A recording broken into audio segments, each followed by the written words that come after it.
एक बार की बात है, एक जंगल के किसी घने पेड़ पर एक गौरैया का जोड़ा रहता था। वो उस पेड़ पर अपना घोंसला बनाकर गुजर बसर करते थे। दोनों खुशी खुशी अपना जीवन बीता रहे थे।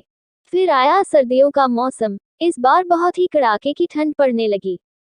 ठंड से बचने के लिए एक दिन कुछ बंदर उस पेड़ के नीचे ठिठुरते हुए पहुंचे। तेज ठंडी हवाओं से सभी बंदर कांप रहे थे और बहुत ही परेशान थे।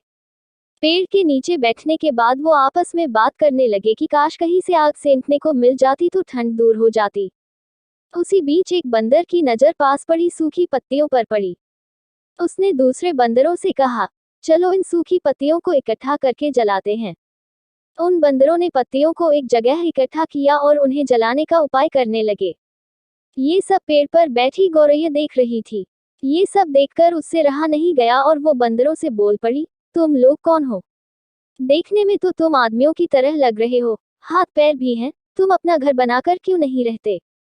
गौरैया की बात सुनकर ठंड से कांप रहे बंदर चिढ़ गए और बोले, तुम अपना काम करो, हमारे काम में पड़ने की जरूरत नहीं है। इतना कहने के बाद वो फिर आग जलाने के बारे में सोचने लगे और अलग अलग तरीके अपनाने लगे। इतने में बंदरों की नजर एक जुगनू पर पड़ी।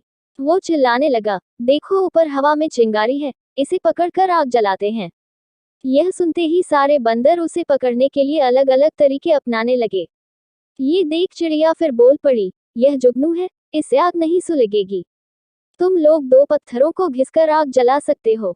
बंदरों ने चिड़िया की बात को अनसुना कर दिया।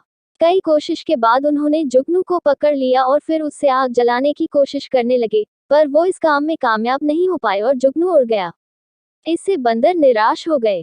इतने में फिर से गौरैया बोल उठी, आप लोग मेरी बात मानिए, पत्थर रगड़कर आप आग जला सकते हैं। इतने में एक गुस्साए हुए बंदर से रहा न गया और उसने पेड़ पर चढ़कर गौरैया के घोंसले को तोड़ दिया। यह देख चिड़िया दुखी हो गई और डर कर रोने लगी। इसके बाद वो उस पेड़ से उड़कर कहीं और चली गई।